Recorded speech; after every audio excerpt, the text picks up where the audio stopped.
Level up your LA Kings experience with the new Vivid Seats Elite Seats. All the on-ice Kings action with even more exclusive access. Enjoy great seats to the game along with premier dining inside the Lexus Club with all-you-can-eat food and non-alcoholic beverages. Plus, get a free Team LA Kings item and parking with your purchase. Score your Vivid Seats Elite Seats tickets today and earn rewards on each purchase from the only ticket company that rewards you for buying. Experience it live with Vivid Seats, the official partner of the LA Kings.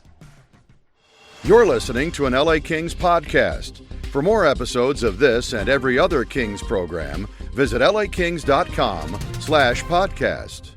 You're listening to All the Kings Men, the official podcast of the LA Kings. Now, here's your host, Jesse Cohen. All right, it is Monday morning. That means it's time to crown a King of the Week. Here to joining me to do that, Andrew Knoll. How are you doing today, Andrew? Doing great.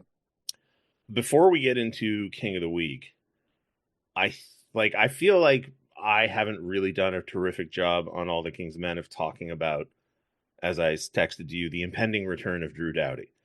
Right. I think my attitude was sort of like, well, when it gets here, we'll talk about it. It hasn't happened yet, but it could very well happen on Monday, or at least before the end of this road trip. And Drew Doughty spoke to the media on the road trip for about 10 minutes on Sunday. Which makes me feel like it's essentially right around the corner. And I don't think you and I have talked about this privately before, but I've talked to a lot of people about it. I think when you add a player of that magnitude, you just create a different team. Like, this team moving forward will be a different team with him than it has been without him. And I'm not saying it's better. I'm not saying it's worse, but it will be fundamentally different. And we now have 30 some games for this team to figure out what its identity is with Drew Doughty. Yeah, there's no question. I mean, you're talking about a guy who's led the league in time on ice at different points in their career very recently. So, I mean, that alone, a guy who plays all situations, a prominent role. First PK, first PP. Obviously, it's not going to be like that at the outset necessarily. They're talking about having him on a minutes restriction of sorts, maybe in the 12 to 14 minute range. I doubt that will last any significant. It certainly didn't sound like it listening to Drew Doughty today. Right. Maybe like a game or two. Well, he wants to play in the Four Nations and the Olympics, the World Championships, and your local beer league too. I mean, he's sitting there with a lot of pent up energy, to say the least. Mm-hmm. So, we'll see. I'm very curious to see. I mean, usually when a guy comes back who's a top defenseman, top center, whatever it may be, you say, well, he will slot the other guys into their appropriate roles and thus enrich the D-core in two ways with his own contributions and that sort of ripple effect throughout the lineup. But the fact that they're going to use him in maybe a more limited capacity at first, however limited that may be, you don't necessarily feel that. And I mean, you look at it like Sean Walker was out for a year. It basically took him a year to get back up to speed. So when you have especially a major lower body injury, it's kind of that kind of proportion. You miss 3 months, it takes 3 months to get back to 100%. So I'm very curious what they're going to do on special teams, how they're going to align the pairings. You would think that ultimately he'd be back with Mikey and then maybe Gabby with Clark. That sounds really appealing. We've seen Edmondson and Spence obviously the last few games. So I'm very curious to see how quickly they get back up to speed, how they use them on special teams, and again, how it kind of impacts the rest of the D-core. This is the sort of double-edged sword of his absence, is that when he was gone, as soon as the injury happened, I think everybody looked at the team and went, okay, well, they're going to have to struggle to keep their head above water in his absence, right? It's a major blow to the roster. It disrupts everything they had laid out and planned to do. So it was like, all right, well, battle stations, everybody, emergency, positions. Let's see how we can get through this. Well, they got through it by being the best defensive team in the National Hockey League. Yeah. So you're not going to add him to the blue line and get significantly better defensively, at least not right away. Like, they've been allowing 2 goals a game since late November. That's unlikely to go down when you add a guy who's been out of the lineup for however many months. So it's one of those things where, and I've seen other people suggest it, like, it might be a situation of like, well, there's only one way to go temporarily when adding him into the lineup, and it's rough because I don't think anybody would realistically suggest that they're better off not bringing Drew Doughty back. But they've been playing so well defensively in his absence that like you may have to take one step backwards to take two steps forward. Yeah, I hear what you're saying. I think it's a very logical argument and also a poignant observation about what's a fairly distinct situation. Here's what I would say to that. He's not going to cost them defensively, especially if they play him, in that 15-minute range for a little bit. I don't think he's going to cost them. They're not going to improve at all because they're already basically trying to win games 0-1. So, right. There's nowhere to go but up or down, depending how you want to phrase it from there. But here's two things that I would say to that. Number one, the phrase that I hate the most these days, or for a long time, is on and off the ice. Not only on, but off the ice. I mean, you hear that cliche so much, I try to avoid it. But in this case, you hear every single person saying it with Drew. And that's what I think is going to be the benefit here. The emotional spark, having a vocal leader, having somebody who has that fire in the big moments. Not to say that they don't have that at all now, but you can always use more of it. And he's pretty good sized ball of that. From there, vis-a-vis the defense, yeah, like you said, their numbers aren't going to get any better. They're already the best in the league. But I do think they've had to insulate some of the younger D, some of the slower D. And when Riddick is in, they have to insulate him some too. Kemper, I think, hasn't really been the case. But now with Drew, they have somebody who's a little more mobile, who's a little more dynamic. Theoretically, obviously, we don't know where he's going to be at in terms of his skating and his overall physical condition. But theoretically, you have a guy who is more of a two-way defenseman, and you might be able to get similar defensive numbers while getting a little bit of a boost offensively. So that's kind of my glass half full looking at it. The emotional spark and, maybe giving a little bit more in terms of the transition and two-way game. It's the transition part that I'm most hopeful for, and people can't see me nodding while you were talking there, but like one of Drew Doughty's strengths is being able to slow down the game and control it in all three zones. And even if he's only playing 15 minutes a night, which, as we said, we don't expect to last too long, even if they don't improve dramatically in their defensive numbers, theoretically, he should be a lot better. No offense to Joel Edmondson or Jacob Mouvrare or whoever, but he should be a lot better at moving the puck out of the defensive zone, up the ice, faster, quicker, better. And a lot of offense is generated through that movement out of your own zone. So anyway, the return of Drew Doughty, it's coming, everybody. All right, so let's go ahead and jump into the King of the Week. We'll start with you, your honorable mention. My honorable mention, and it's funny, sometimes when you have an annual award, somebody gets it as sort of a lifetime achievement award. But the way things have gone this week, these are sort of month-long awards in the week. So I'll go with Adrian Kempe as my honorable mention. You look at it, these last 9 games where they've scored 2 or fewer goals in 8 of them. So they've got, I believe, 17 goals total. He has 6 of them. He and Turcotte have more than the rest of the team combined. So, yeah, I mean, he's been a beacon of consistency. He's provided timely offense, all the different sound bites that you can get, from most post games. So, I'm going to go with Juice as the honorable mention. It's hard to go wrong. Adrian Kempe has been the King of the Week the last 2 weeks in a row.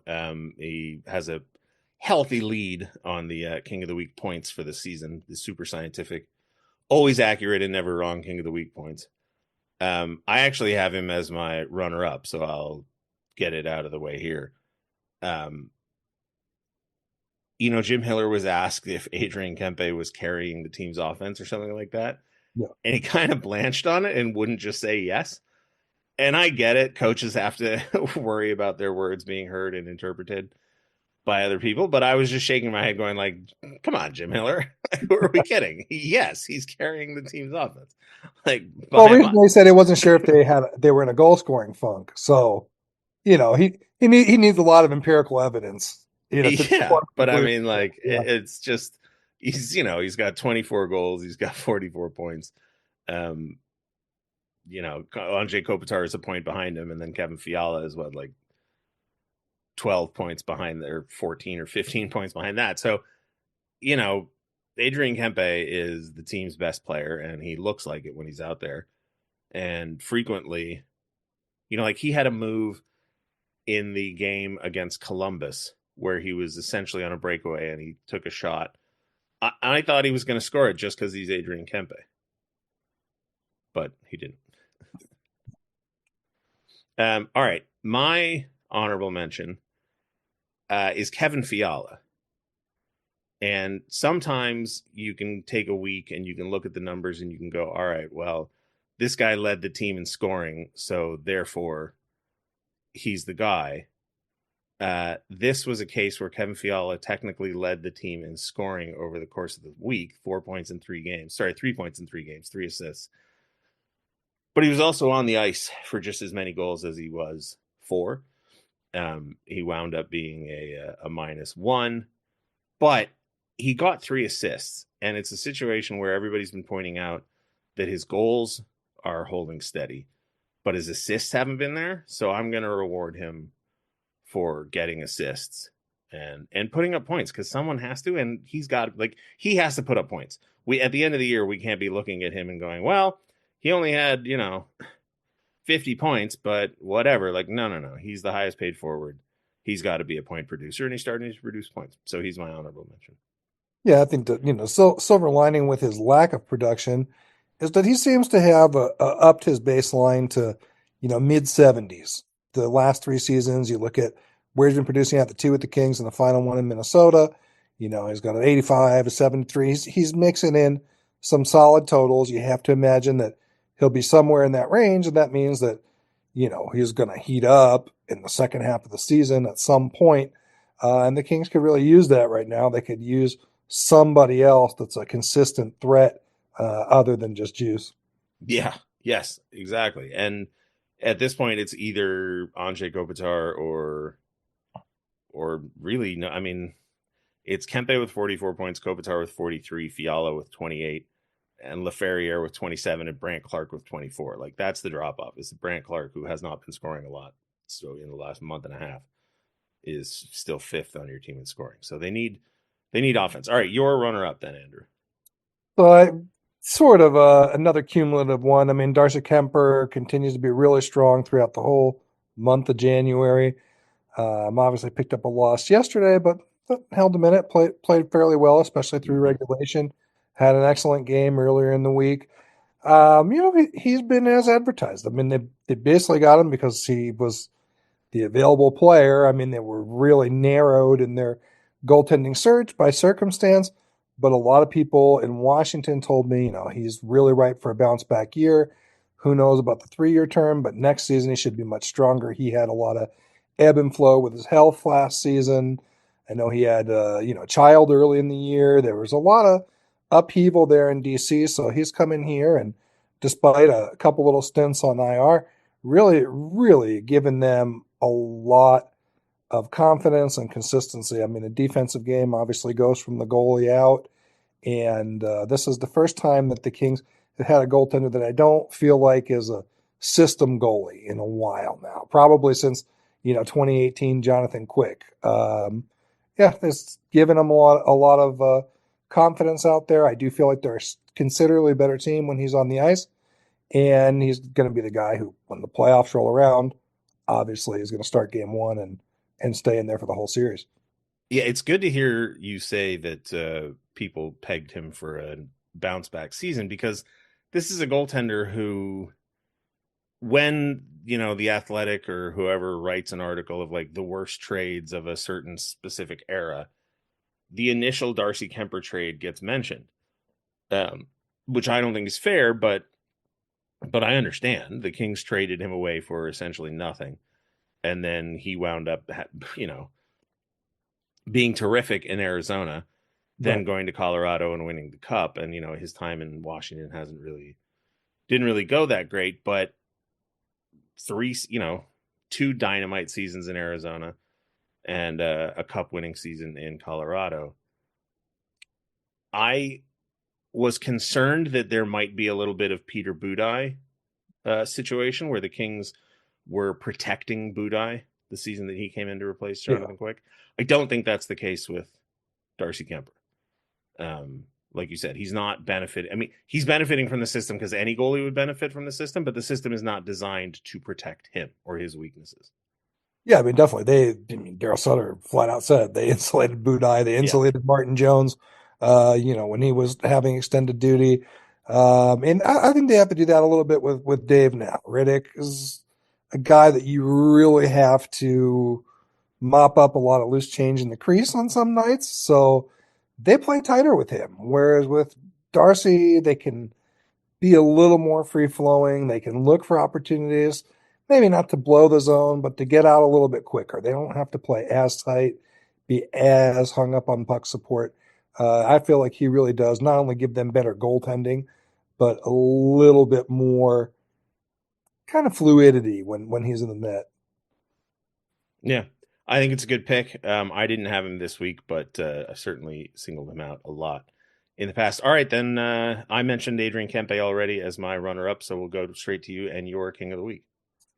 My King of the Week, unfortunately no longer with us, but I want to give a big shout out to Gen Matsuda, who died at the outset of the season. He was really one of the original Kings sort of fan / media people. I mean, he was on internet relay chat in the 90s and sending out newsletters. And not only was he a really great presence to have around the rink, just on a personal level, I mean, it was just such a contrast between his sort of jovial and sometimes juvenile self, what he could lean into as far as little trivial debates and jokes and things like that, and just the real conviction and fire he had inside him for equal rights and justice. I mean, he was a historian, he was an activist, he was really a dynamic person with a lot of facets that I think people that really got to know him realized that. And he's somebody that I'll really, really miss. They had a nice service for him yesterday. I know a number of people attended. A lot of us attended virtually too. So he's my King of the Week. I knew Gan enough to say hello and have conversations with, but I didn't know him on any sort of meaningful level. But as somebody who came from outside the industry and was welcomed into the industry, I can't help but acknowledge the role he played in normalizing that. He was the first blogger journalist, at least for the LA Kings. I don't know about the rest of the industry. And, Helene Elliott, to the best of my knowledge, invited him to join the PHWA, the Professional Hockey Writers Association. And he was, if you go back and watch the 2012, cup run or anytime during his tenure, you can see him in the scrum there, holding up his phone or whatever recording device he was using. So his impact was a lot larger than my relationship with him. So it's tough for me to reference because, like I said, I knew him enough to say hi or get into a fight with, not a fight, but get into a hockey disagreement with him in the media room. But I didn't, I've known Dennis Bernstein for, I don't know. But, Dennis and I can swing at each other as loudly and as long as we'd like. And I just didn't have the same relationship with Gan, but I think it's a nice gesture to name him King of the Week. The correct answer, unfortunately, is Jordan Spence. And Jordan Spence had 2 points in the 3 games. He was a +2. And there's 2 real reasons that he's being elevated in this. One is that he was only on the ice for 1 goal against, and it was a shorthanded, or it was a power play goal for the other team. The other one is that unbelievable job he did keeping the puck in the dying moments of the Columbus Blue Jackets regulation, the end of the 3rd period. And Drew Doughty signaled him out when talking to the media yesterday, or Sunday, I guess today when we're recording this. Drew Doughty sort of singled him out, talked about what an incredible job he's done reviving his game this season and talked about how important he is. And I just think, if you go and you look at the numbers that Spence and Muvarari put up while they were partners this season, and as soon as I start talking about it, somebody always has to come in from the top rope and sample size, strength of competition. I go, yeah. I get it. But in the minutes they played, right, they did excellently. So isn't it better to have your third D pair perform excellently rather than horribly? And then when you look at it and it's horrible, you can go, well, sample size, strength, whatever. Instead, you look at it and you go, no, they're like top 10 or top 12 in every category. And I don't care about the strength of competition or the sample size, because when they're out there, they're doing their job. And that's Jordan Spence right now. When he's out there, he's doing his job. Yeah, they play the role that they play. I mean, if you were advocating for them to be the first pairing, sure, you would look at all those sort of counter arguments, but to just praise their play, it's clear that they're performing very well in the role that they're in. And that's actually the thing that I'm most curious about with Doughty returning. How will it impact the role of both Jordan Spence and Brandt Clark? I mean, to me, Clark could be playing a more significant role now, obviously bringing in another right defenseman that's going to be at the top of the depth chart, and every area of it is going to further kind of suppress his role and responsibility. And the same thing with Spenny. So very curious to see how that all balances out. But at the same time, it's a nice luxury that if Drew does need more time to get back into condition and up to speed, they have two guys that could be handling a larger role than they have now, let alone once he's back. That, again, is the sort of double-edged sword of this whole situation. Is like, I didn't know Vladislav Gavrikov could play the right side. Right. Turns out he can not only play the right side, he can kill it with Mikey Anderson on the right side. Yeah. A wonderful problem to have, but still a problem. So now what do you do? And I just don't know. All right. So there you have it. We've got Adrian Kempe, Kevin Fiala, Darcy Kemper, Gan Matsuda, Jordan Spence represented on our King of the Week list. Andrew Knoll, thank you so much for joining us. Where can people find your work if they want to? Oh, we can follow me on Twitter or X at Andrew Knoll NHL. Nice, I'll be moving to Blue Sky fairly soon on that one. And of course, in the Orange County Register, the LA Daily News, got all sorts of Kings and Ducks coverage. Yeah, and fair warning, if you don't want to hear anything about the Ducks, just you're gonna hear about them. So anyway, Andrew Knoll, thank you very much for joining me. My pleasure. Thank you. Ever wonder what top athletes eat to perform at their best? Superfood Direct, the preferred catering partner of the LA Kings, is here to fuel your game. For athletes, nutrition isn't just fuel, it's the key to peak performance. Superfood Direct delivers chef-prepared meals that help you build strength, boost endurance, and recover faster. With over 11 years of experience, every meal is balanced with the perfect mix of proteins, carbs, and healthy fats to power you on and off the ice. Ready to fuel your greatness? Visit superfd.com/direct and get 20% off your first order with promo code LA20. That's LA20. All right, joining me today, Erik Thompson, VP and CMO of Mercury Insurance. How are you doing today, Erik? I'm doing great. Thank you for having me. And we're having you on today to talk about the Hockeywood Wall of Fame. And I have to confess, I didn't notice, I don't know how long it took to construct the thing, but one day at the practice facility, this is an installation, by the way, for those who are listening who don't know, an installation that can be found at the Toyota Sports Performance Center. And all of a sudden one day it was just there. And I don't know if they put it up during a road trip and I just wasn't at that part of the facility as often as I was when they're at home, but it's how would we describe it? A multimedia installation.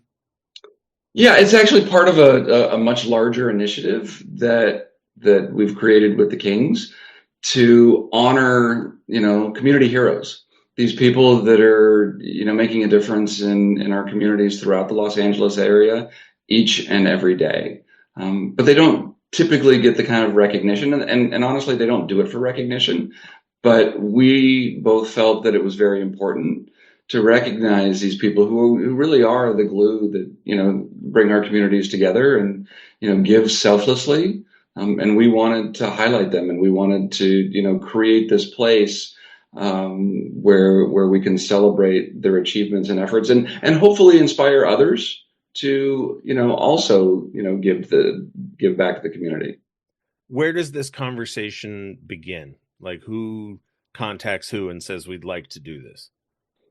So we worked with the Kings to identify a few heroes that have been working within the community, and then we launched the initiative.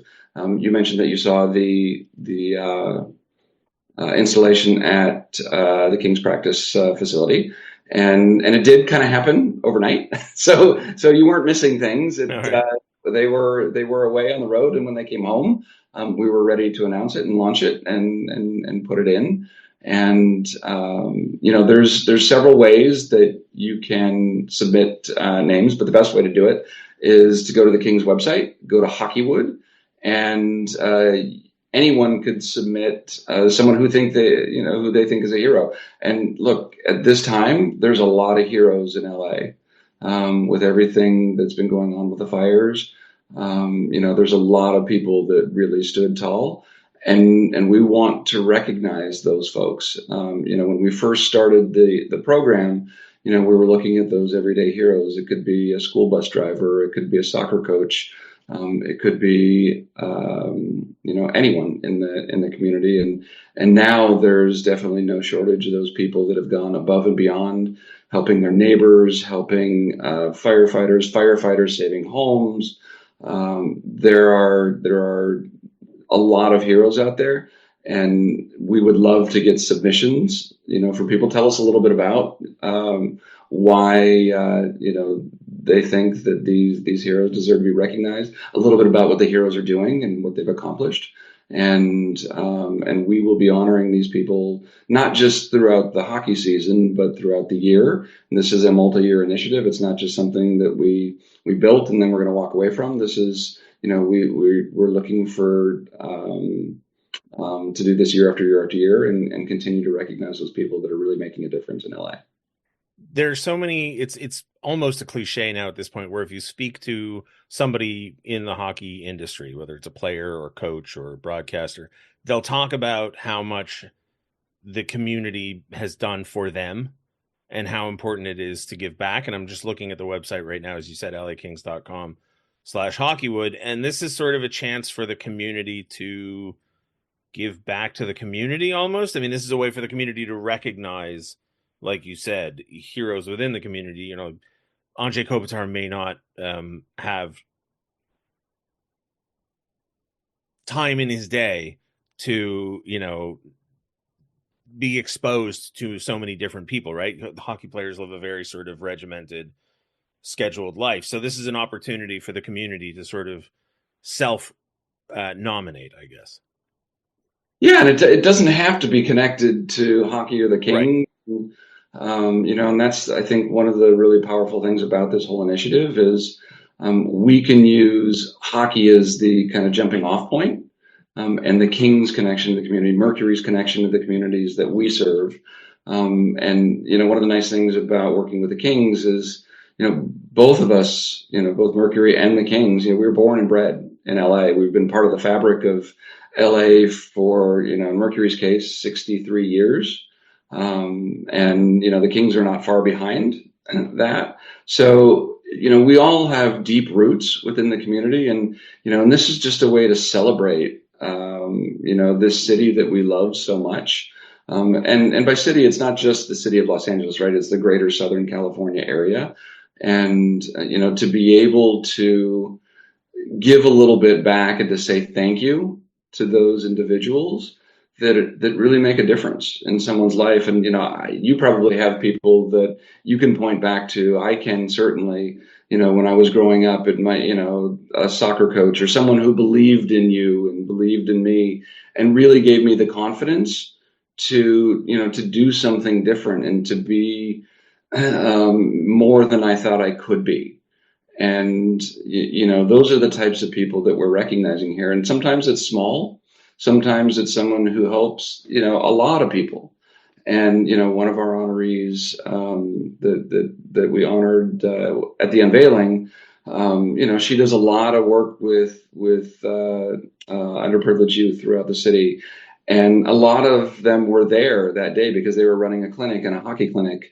And you could tell how much she meant to every one of these kids and these kids' parents. And, that's really what we're after, is to, to shine the light on these people, because what they're doing is amazing. And, but like I said before, they don't do it for recognition. They do it because they believe in it, and they do it because they want to make a difference.